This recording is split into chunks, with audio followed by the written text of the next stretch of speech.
So tonight, our speaker, Barton Thurber, is the director of the Francis Lehman Loeb Art Center at Vassar and a lecturer at Vassar.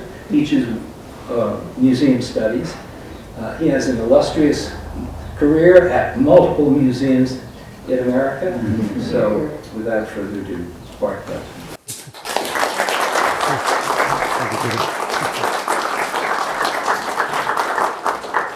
Thank you very much. Real pleasure. I actually really want to make sure I have time to walk around afterwards. This is my first time here, and so congratulations to everyone involved. My own background is actually started in architecture, and so I've always had a soft spot for preservation, and one of my earliest jobs, in fact, was going through historic homes and doing all of the plans and looking through all the different systems. So I'm looking forward to getting a chance to go through here as well. So many thanks very much for coming out this evening. I'm not sure how many of you have been to the Francis Lehman Loeb Art Center. I've been there for 4.5 years, going on 5. And before that, this is just a brief background. So educated, Rhode Island School of Design is kind of where I started.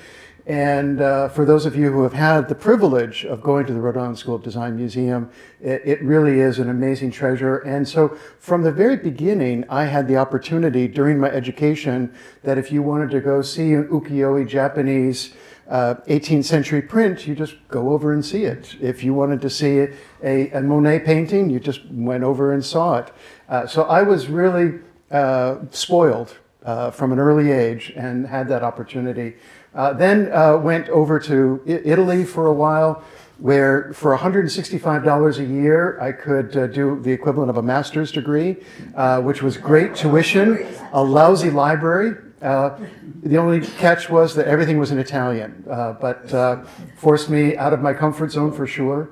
But of course, then I had the opportunity to go to just every single museum imaginable throughout the Veneto, later working and living in Rome. Then made my way to Harvard University. A few of you may have heard of it. And again, extraordinary museum, and that's where I got my PhD. But since that time, I have been working at the National Gallery of Art, and from 1998 until the present, so it's good 25 years plus, have always been working at academic museums. And I tell people I feel like I'm Goldilocks because I've gone through the large museums at Dartmouth and at Princeton, and now coming to Vassar, I just feel it's just right. And then the opportunity to work with students. And so what I'm going to be speaking about this evening is to give you an idea of, through my lens, of 60-something-year-old person who's been affiliated with museums for 40 plus years, working professionally in academic museums specifically for a quarter of a century. The times are a-changing. I'll just say that. That's the main message, and I don't think that that's a surprise to anyone. So how is it changing? So this is a, you know, almost all of my headlines are from the New York Times, but many others as well. A lot of these titles are not going to be surprises to you, but just to read a couple of them. What does it take to run a museum? The job description is changing.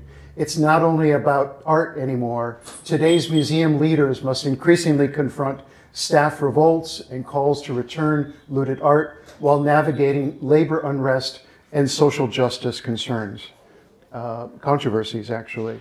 So just a couple of the headlines here that I'll focus on. Investigator sees Marcus Aurelius statue from the Cleveland Museum of Art, 2,000-year-old Roman sculpture. And then going to titles like at least 20 institutions have now removed the Sackler name. Many of you may be familiar with OxyContin and the Purdue Pharma with the Sackler family and their own philanthropy of many, many cultural institutions across the United States and in Europe. Then there's a wave of unionization in art museums. I think just this week, the contract, trying to remember which one of the many museums has unionized. But then also titles like Museum curators evaluate AI threat by giving it the reins. I'll come back to that one. And museums looking locally for growth and sometimes survival. So just by giving you some of these headlines, these are some of the topics that I'll be referring to this evening that has changed and will continue to change the landscape of art museums across this country for sure, and one would argue beyond. So for those of you who have not been to the art museum, first and foremost, I encourage you to go. Everything that we do is free. I've been very spoiled also because every single museum I've ever worked at has always been free admission, free programs, free activities. And what I'm particularly proud of now working at Vassar is its long history, which goes back to 1864 when the collection and the museum and the college was first opening up the following year in 1865. The only collegiate institution, higher education institution established with an art gallery from its very founding. 3,700 works of art. So it was integral to the educational mission from its very founding. And this is one of my favorite photos of these young ladies in the 1860s in the then Vassar Art Gallery. And many of those paintings we were just looking at today. But it's also expanded extensively from those 3,700 objects to now over 22,000 objects. And you can find literally 3,500 years of art history from ancient Egypt all the way up to the present. And so, again, encouraging all of you to take advantage of that. The 30 over 160 is not my blood pressure, just to let you know. That would be scary at this particular moment. The 30 refers to the fact that it's 30 years that we just celebrated in our new building at the Francis Lehman Loeb Art Center, which you see on the right-hand side there. And it's 160 years this year since the founding of the collection. So this is kind of our branding during this year and a half of celebrations. This is going to sound so banal and so commonsensical that it's really hard to argue with it. But believe it or not, the idea that museums exist for somebody, not just for something, has been a radical change. And this is actually Stephen Weil who introduced this, the late Stephen Weil, affiliated with the Smithsonian for a long time, and really just emphasizing that museums are not places just to collect and preserve, but it's to display, it's to interpret, it's to use. They're for people, they're by people, they're about people. And that, again, seems so commonsensical, but that's not the way I was raised. I was raised that museums are there. I was raised in Cleveland, for example, in high school. The Cleveland Museum of Art, for those of you who have seen it, like many civic museums, Philadelphia, Met, MFA Boston, and we can go beyond, Chicago, San Francisco, etc., were these temples. They're literally designed as temples. And as such, there was a degree of reverence that I was brought up to respect, and that I was there to learn, and they were going to educate me about the iconic works of throughout the history of man, as we would refer to it at the time. And it was not an inviting place in Cleveland, even though it was free. Again, I was very fortunate at that time, but it was not an inviting place to everyone. It didn't feel welcoming. Many people would argue it was an extension of the homes of many affluent donors and trustees at the Cleveland Museum of Art and elsewhere.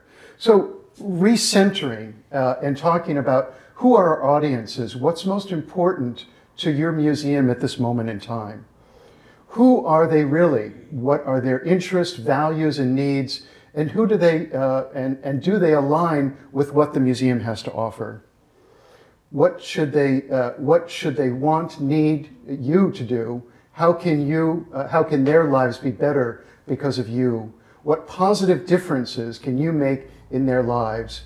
What do they need to feel? What do they need to feel welcomed, included, and valued?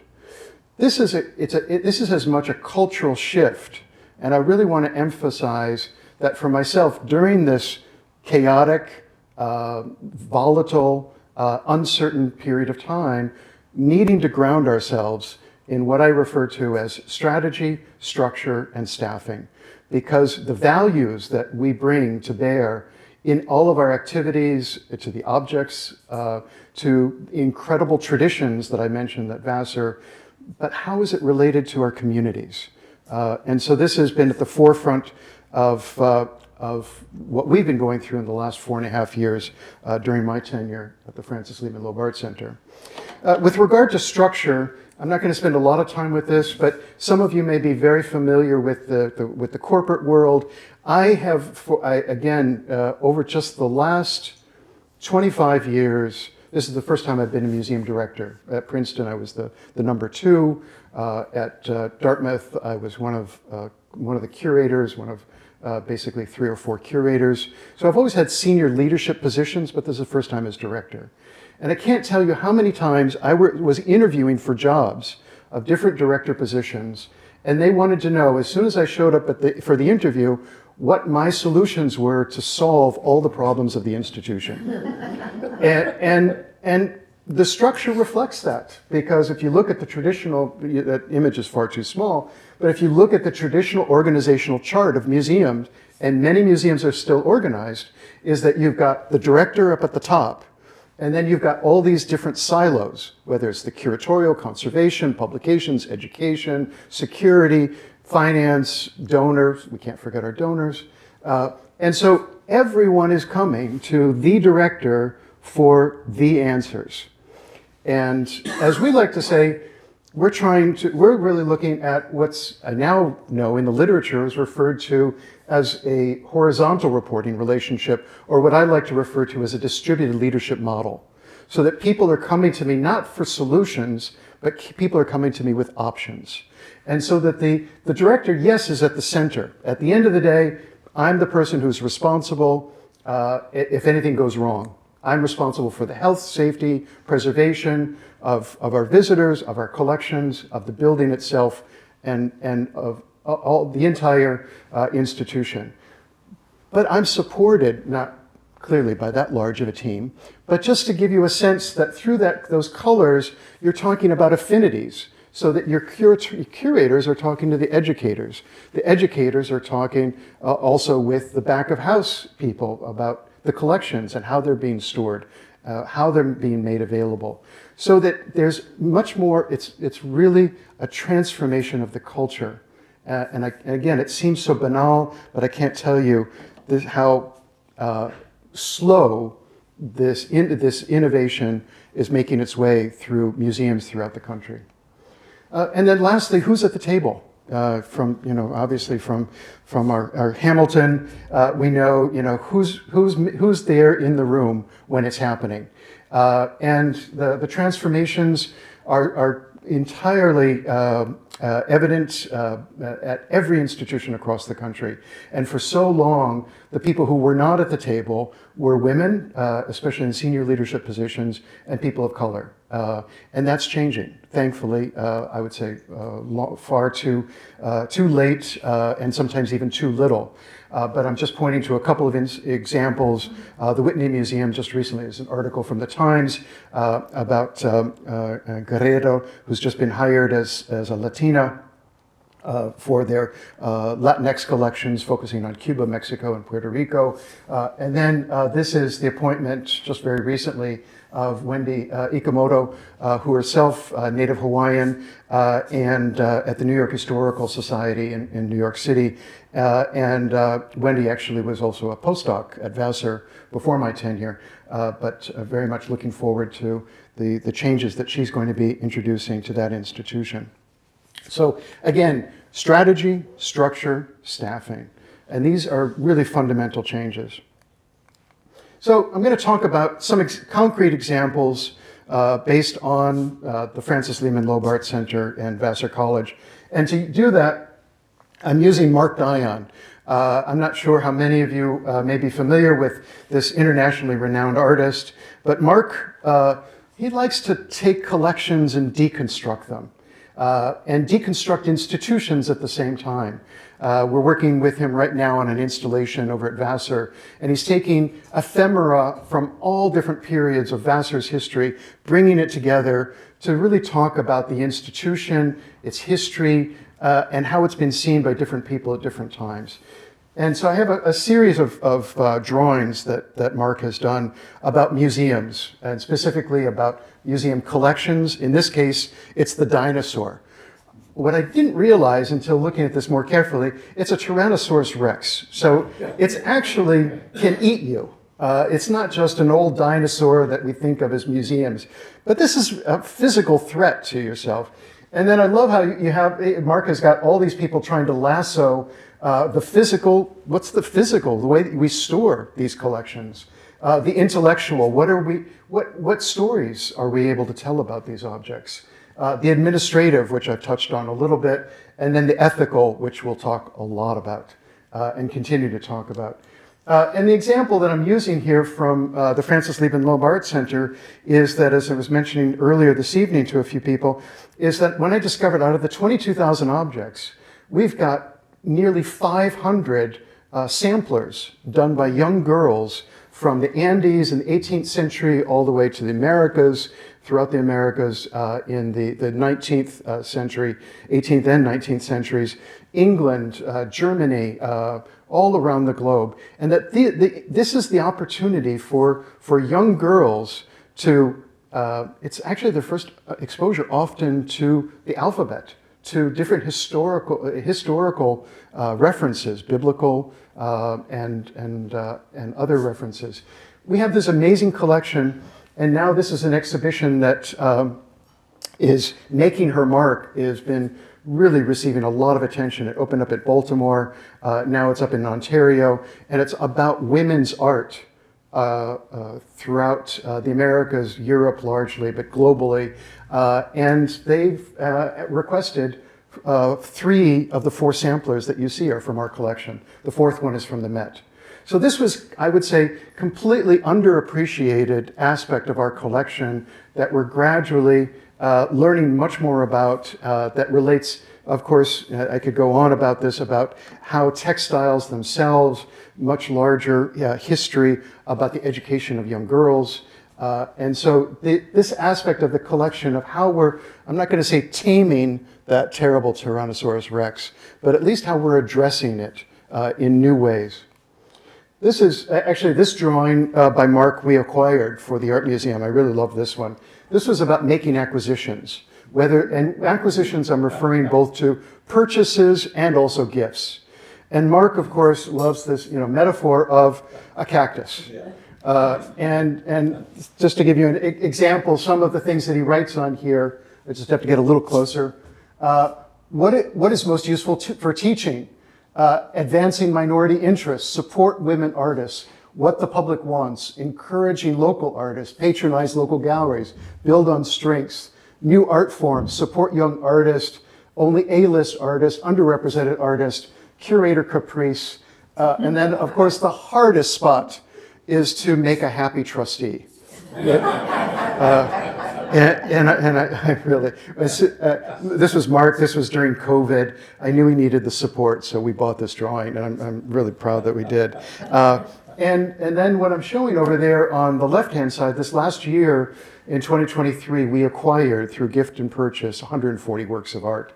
So what I'm showing here are everything from a Claude Lorrain 17th century print by the great French artist active in Italy in the early part of the 17th century to these wonderful series of prints of Japanese 18th century prints that would not quite fill this wall, but they're quite extensive. And then work by a Native American artist, Sky Hupinka, which will soon be going up on view. So just to give you a sense that I'm not sure that we've made the trustee happy in the middle of that cactus, but we're trying here, and we're making attempts. This is Mark's last image that I'll show, and this is, he calls this the exhibition Paradise and Perdition.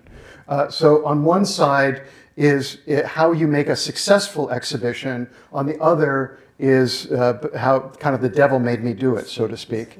And here, the descriptions are at the lowest level: interest peaked as in a positive way, information or ideas are transmitted, curiosity is satisfied, inspiration ensues, and a life-changing experience. Of course, that's what we're all aiming for. On the other is the boredom, stereotypes reinforced, befuddlement and discouragement, ideology disseminated. And so Mark, as you can say, has a great sense of humor, looks at these really complex institutions and really the choices that we're always making and that we're always conflicted and working very closely with so many different stakeholders. And these are just two of the most recent examples. Last fall, we hosted highlights from Spelman College in Atlanta, one of the great HBCUs in the South, out of which I will say that we now have an ongoing exchange with Spelman College, where a student comes up every summer to work with us as a curatorial intern, and looking forward to, this is second year that we're continuing that. And then we had so much community involvement with that project, with Poughkeepsie, with the schools. First time I saw the superintendent of Poughkeepsie City School District show up, as well as the several board members, as well as a number of principals, a lot of outreach that happened through that particular exhibition. And then on the scholarly end is a completely unknown female photographer, extremely prolific, and a real professional whose photography has never received the critical treatment until now. Happens to be a Vassar alum, class of 1940. And you were mentioning about Agnes Ringe Claflin. She was a big supporter of Rollie McKenna in her career and launching her career in the 1940s, and only died in the early 2000s. And even though the National Portrait Gallery in London did a big exhibition of her portraits of artists and poets, this is the first critical and large-scale exhibition. So again, its success is still yet to be determined, but these are the types of decisions we're making today. And then about the technology, and I'll come back to this probably a little bit more based on a question I had heard earlier today, is about this is, these devices that we all have, that we're all carrying around with us. They have our location. They actually have far too much information about us, as we know. But they actually can be used in ways that Michael Bloomberg and Bloomberg Philanthropies has endorsed. Because Michael, when he would go to, Michael, as if I know him, but so I've heard, that he would, when he would go around, he would get the VIP treatment at every single museum. And so he'd get the curators, he'd get the director, he'd get all of the senior people telling him the history about a particular object exhibition. And he's like, well, why can't everyone experience this? So he put his money where his mouth is, created Bloomberg Connects, and now over 350 museums around the globe, including 6 of them here in the Hudson Valley, everything from the Dorsky here in nearby New Paltz, Art O'Mai, Storm King, and ourselves, and I'm missing Dia Beacon. Magazino. Pardon me? Magazino. Magazino, thank you very much. Yep, and then also Dia Beacon too. And so this has just been launched and it's available as a resource so that when you're going through the galleries or even advance or after, you can access all the metadata, information you can hear from curators, from students in our cases. And this is, again, another tool that we're beginning to introduce. I will mention about the AI, just very, very briefly, that the Nasher Museum at Duke University just did an exhibition that was organized using basically a chatbot. So it was ChatGPT, and they had the ChatGPT automatically creating an exhibition, and it chose the theme for the exhibition and chose the works to be included in it. The scary thing is that Art News had a review done of the exhibition by a chatbot, and what it liked most is that it was done by ChatGPT. So, surprise. It definitely is a different world. We're still coming to terms with it in ways that I'm looking forward to and also a little nervous about exploring. But just to say that there are examples. This, again, just very briefly, this is, for those of you who come into the entrance of the Francis Lehman Loeb Art Center, you'll see the land acknowledgement that focuses and highlights that the lands were those of the Stockbridge-Munsee Delaware nations that were forcibly displaced.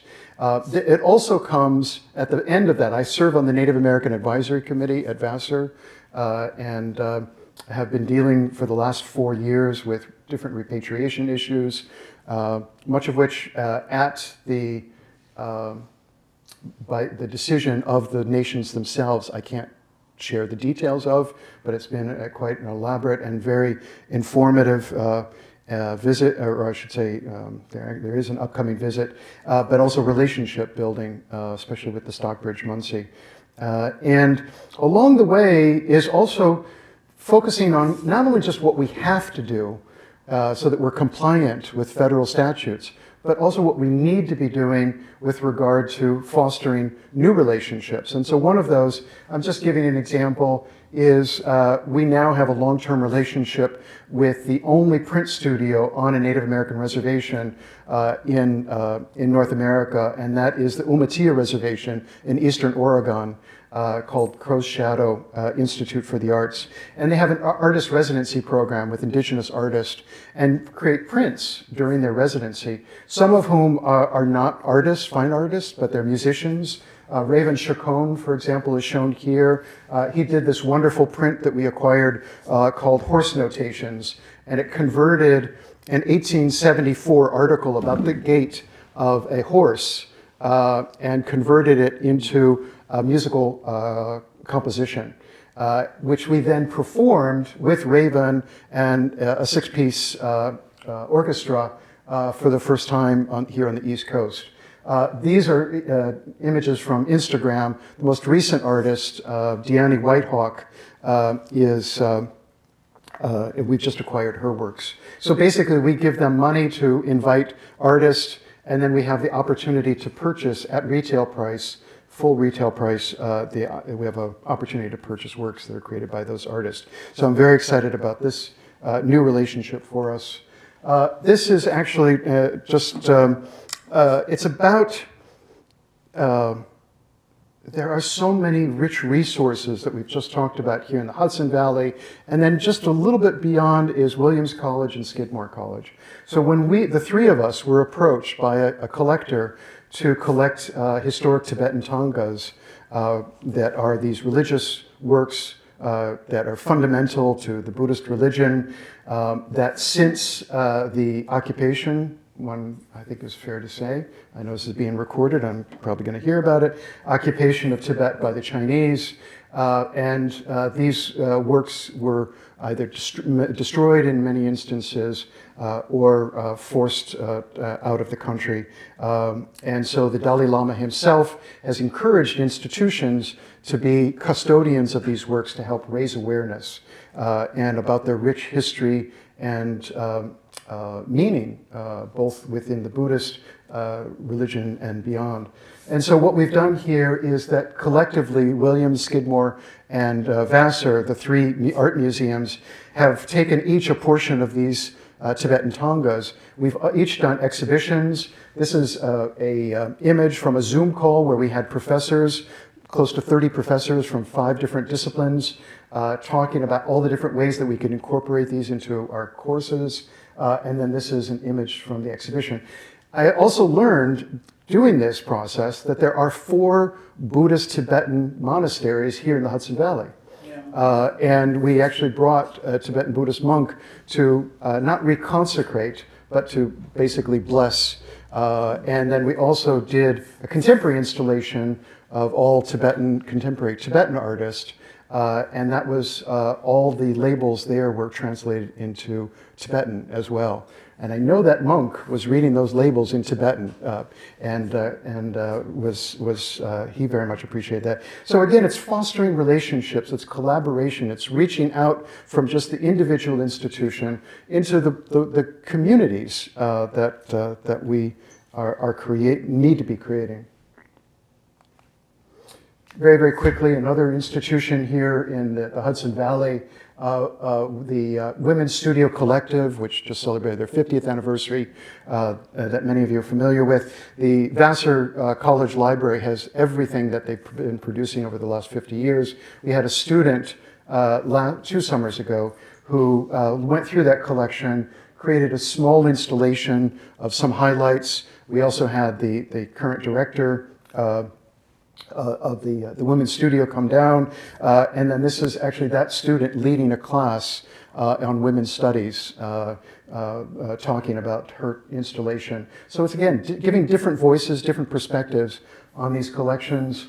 And then this is just a recent shout out by the superintendent of schools about our collaboration around Silver Linings, a Saturday Morning Lights program. We're just about to hire, for the first time ever, a coordinator for community initiatives so that we can dedicate full-time our outreach to families and children in the Poughkeepsie and surrounding regions. Then I'll just leave it for questions.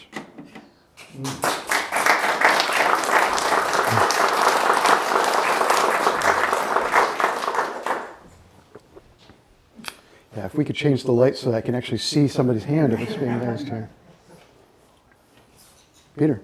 Would you talk a little bit about the contentious situations that arise with the different constituencies, with students, artists, the community, trustees and donors?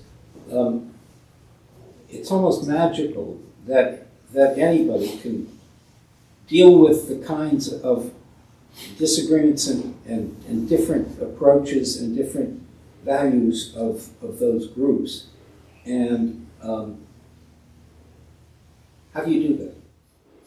So it's a great question, and we literally are asking ourselves every single day.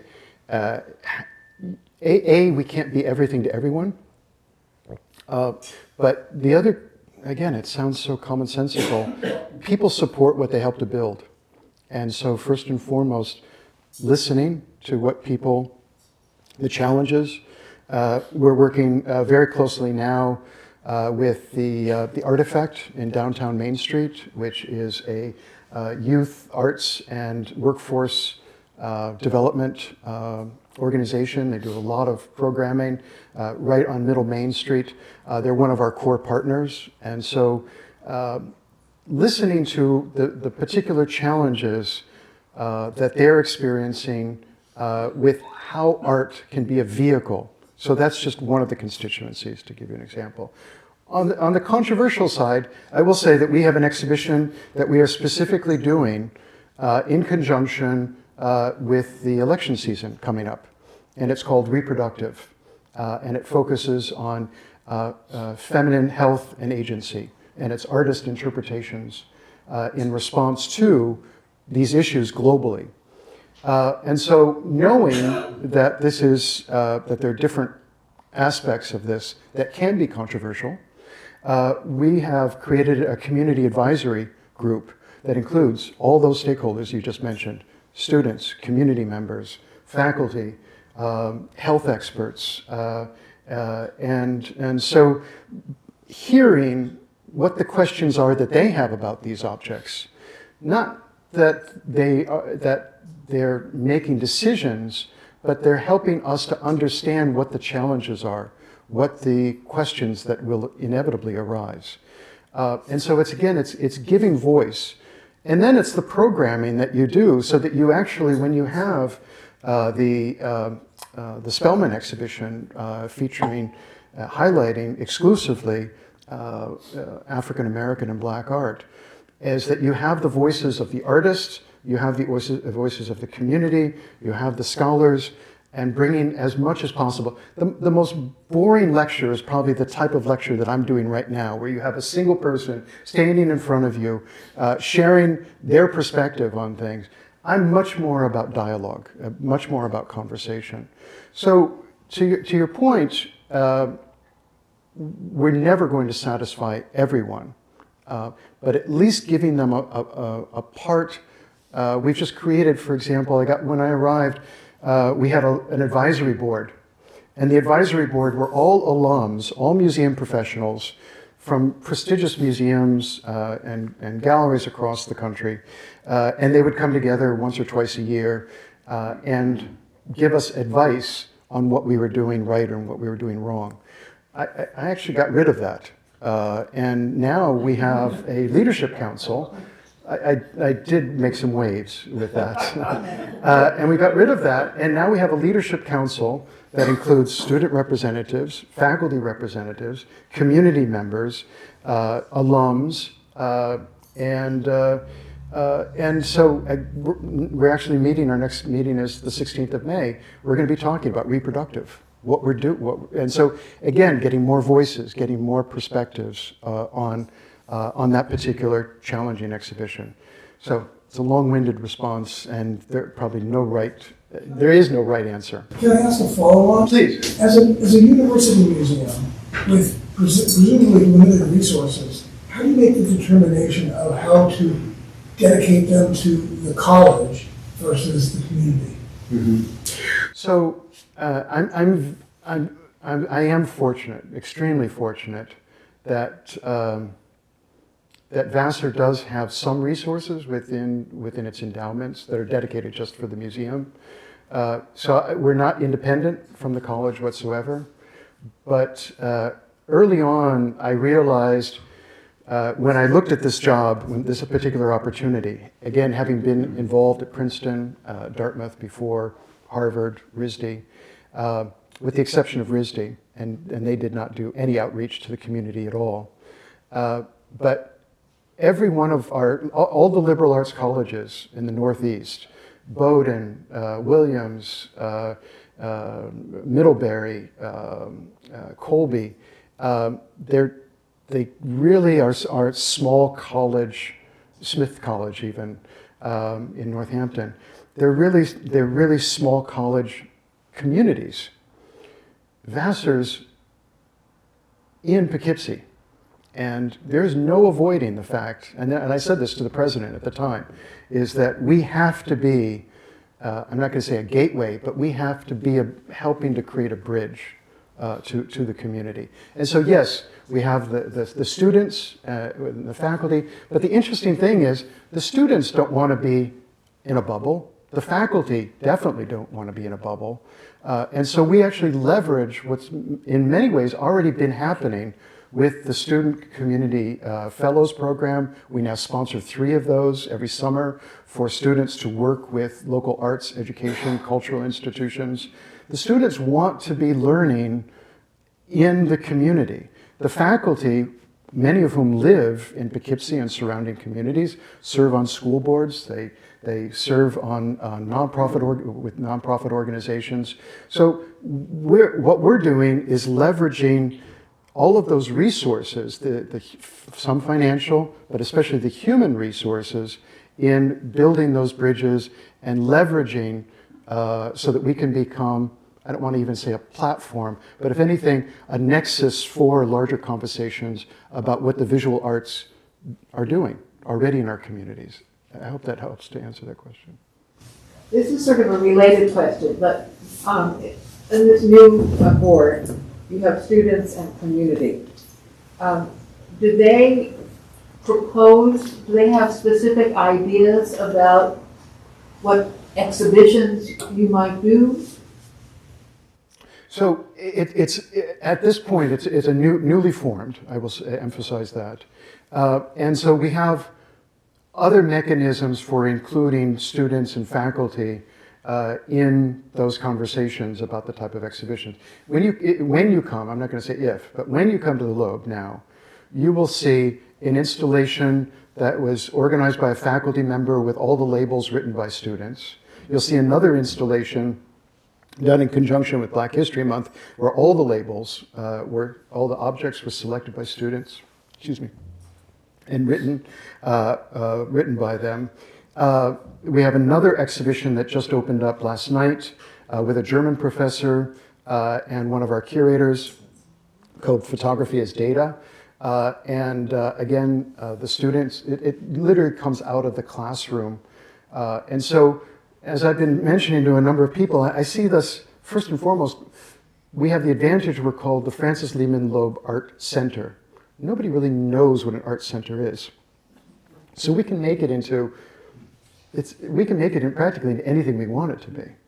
Art, yes, but it's an art learning laboratory. And so it's student engagement. So yes, it can happen at the leadership council level, but it's already happening on a regular level with all of the classes, the curriculum, and the type of projects that we're installing.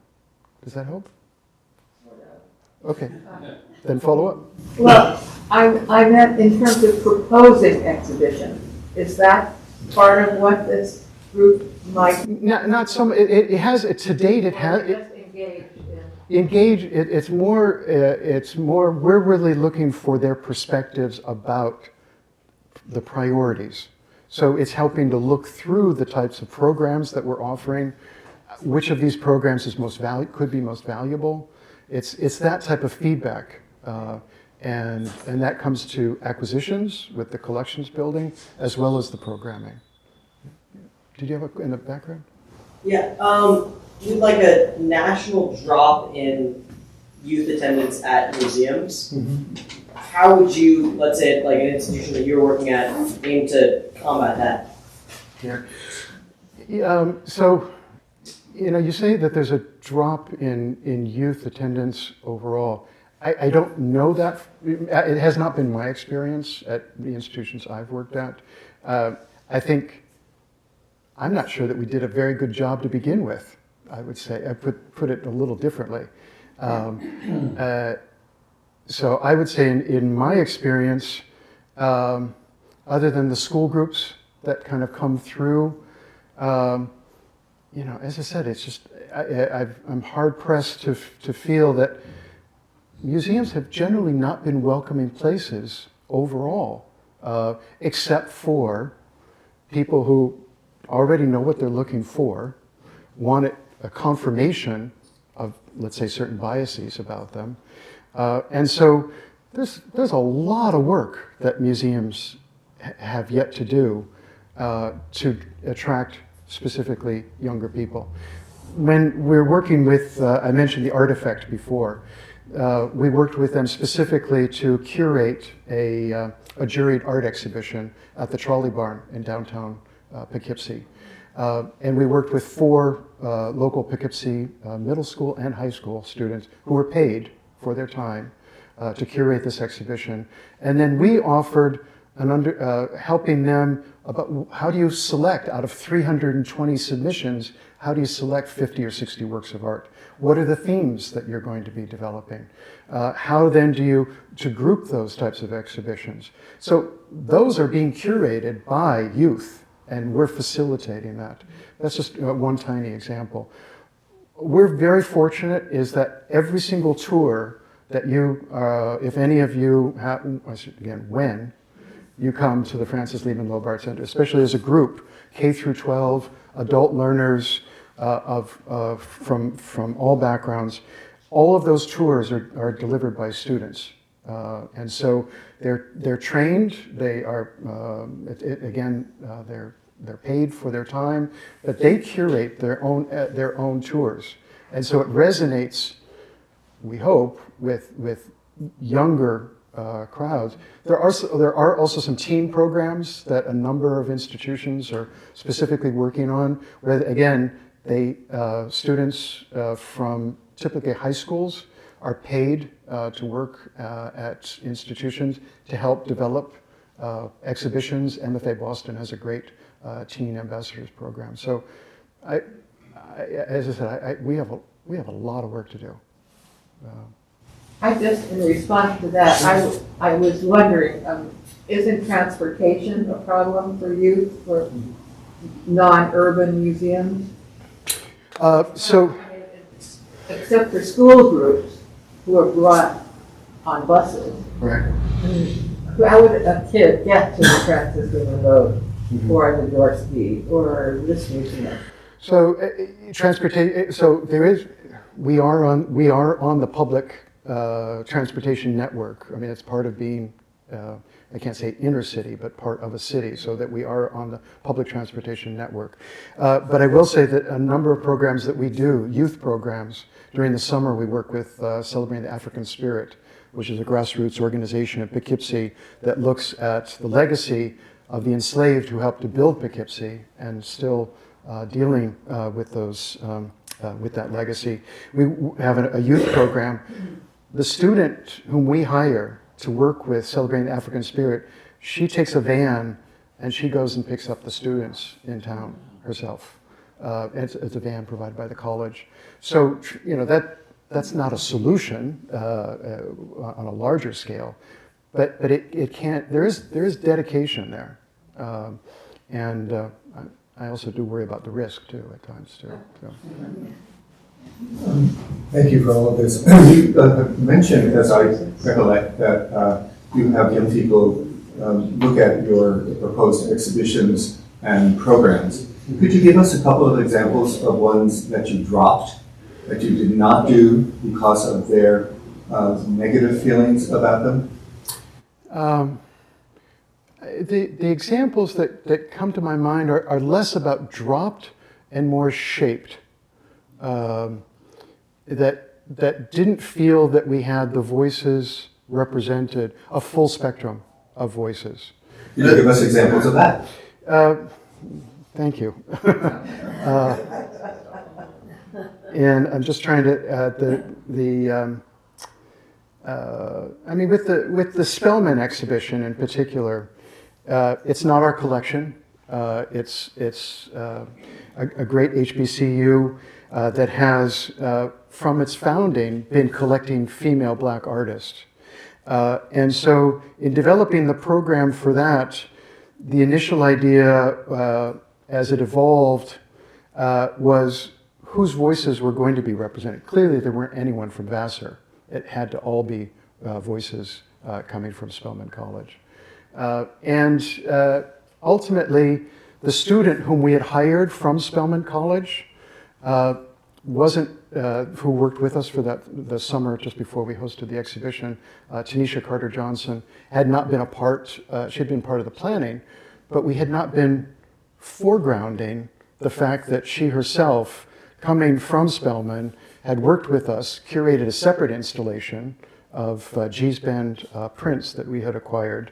And so that was, the feedback was actually to get Tanisha directly involved as a part of that presentation. These are some of her own professors, people whom she's worked with. And so it was hearing that feedback that was kind of again, it was a no-brainer, but it wasn't until we really heard other students talking about that student voice that wasn't being represented there.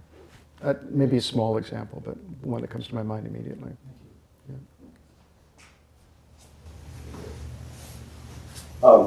I'd like to ask it's going to sound like a skeptical question, but it has to do with the early slide about organization at the museums. Mm-hmm. I mean, you had the traditional organization, which was this kind of top-down of rectangles. Then you have this use of various triangles and various, that's kind of circular shape.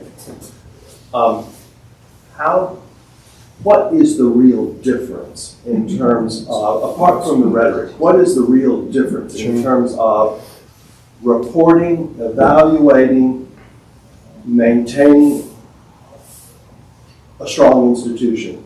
Because, and this is the skeptical part, I can make a circle with the rectangles at the top.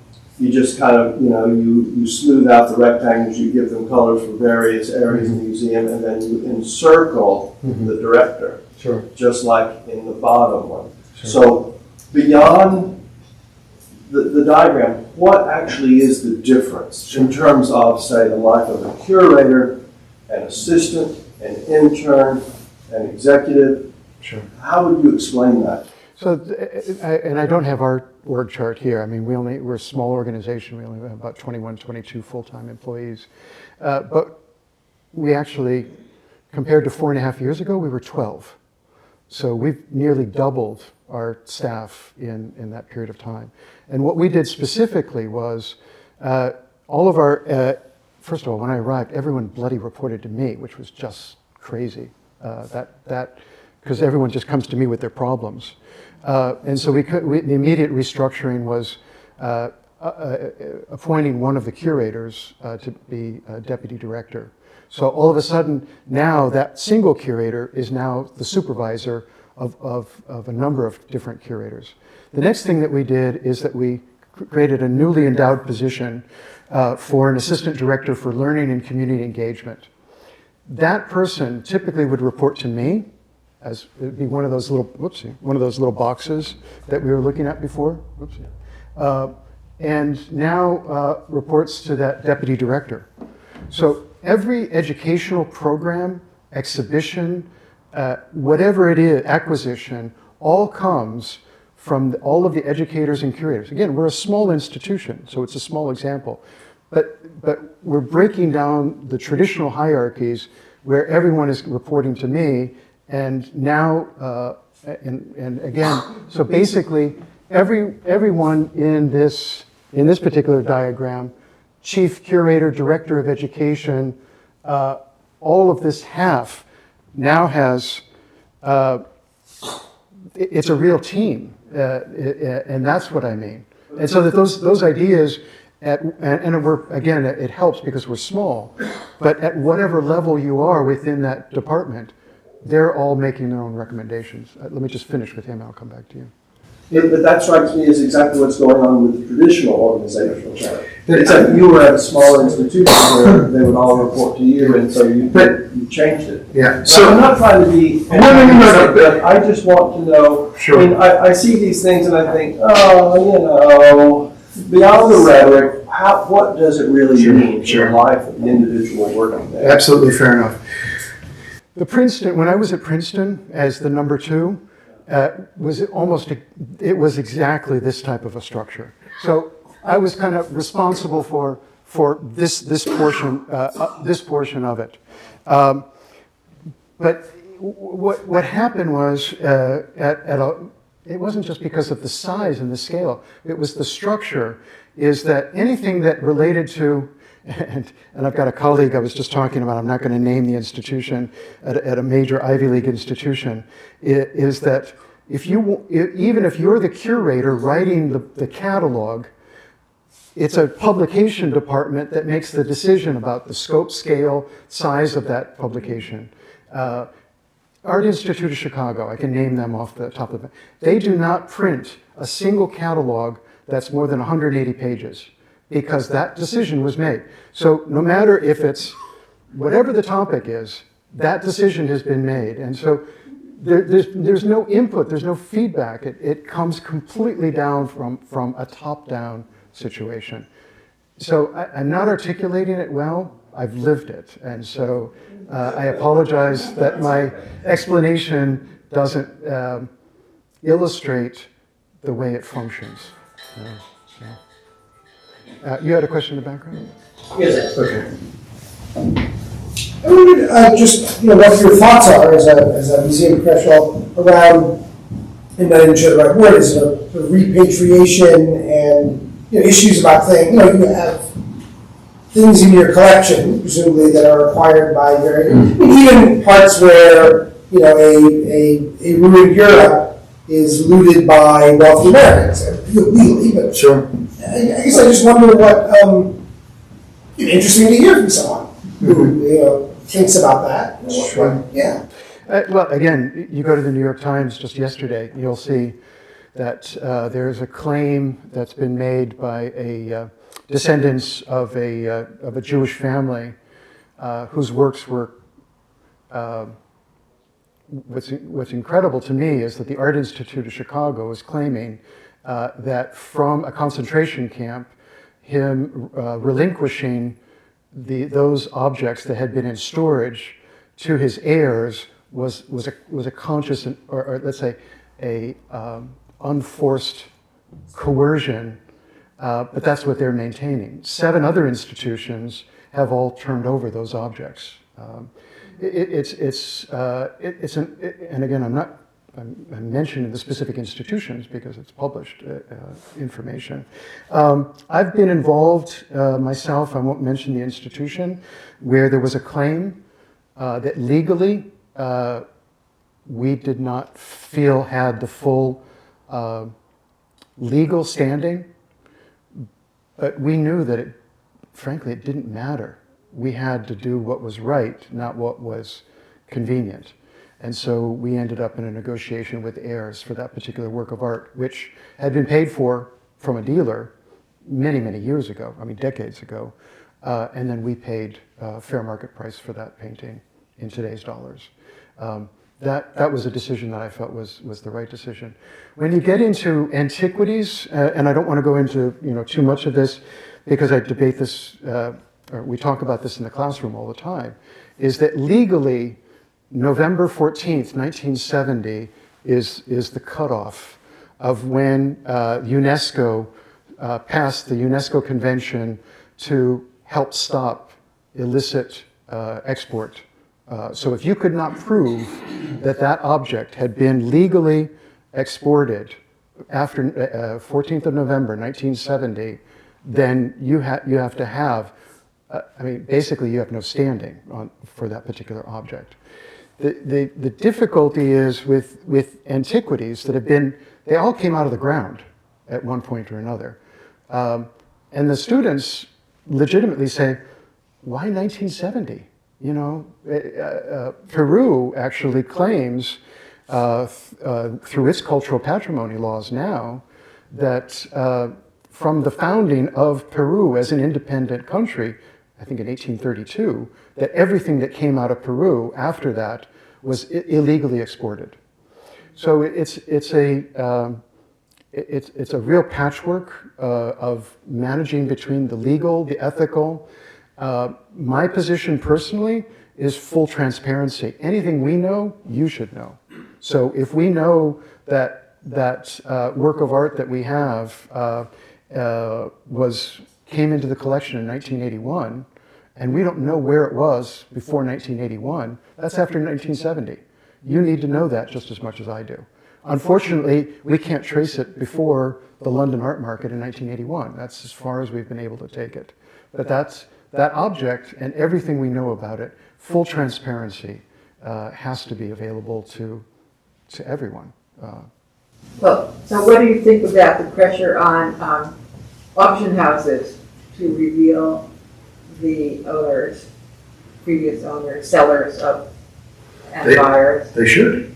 But they resist. There's no law that forces them to. There's no law. Now, there are state laws in New York State about disclosures.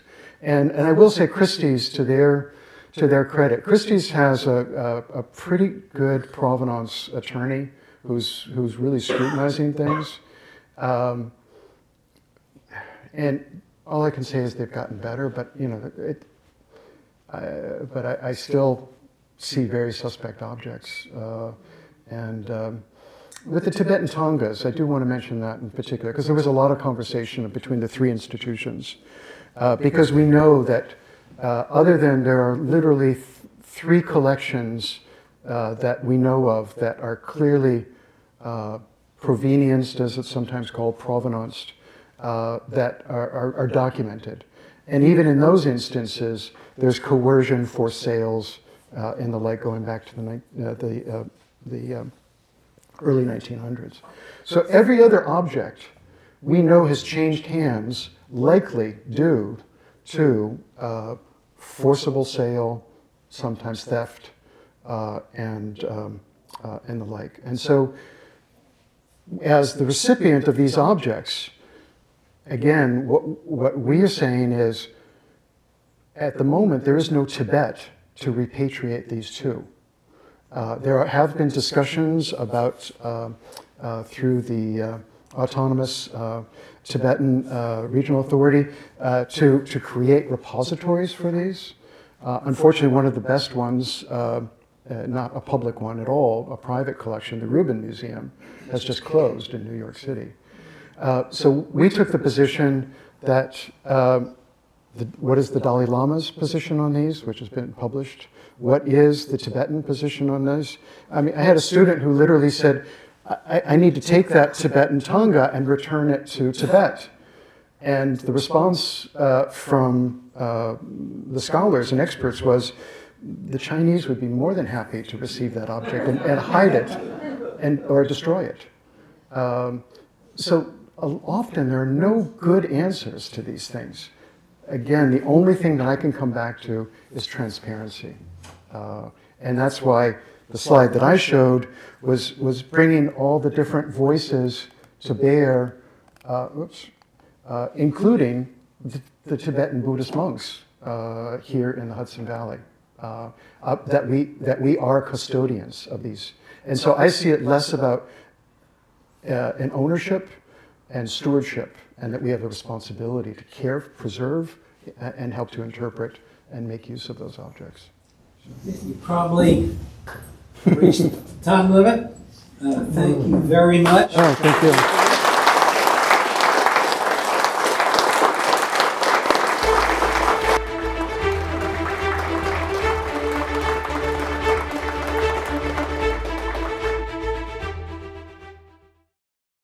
Bye.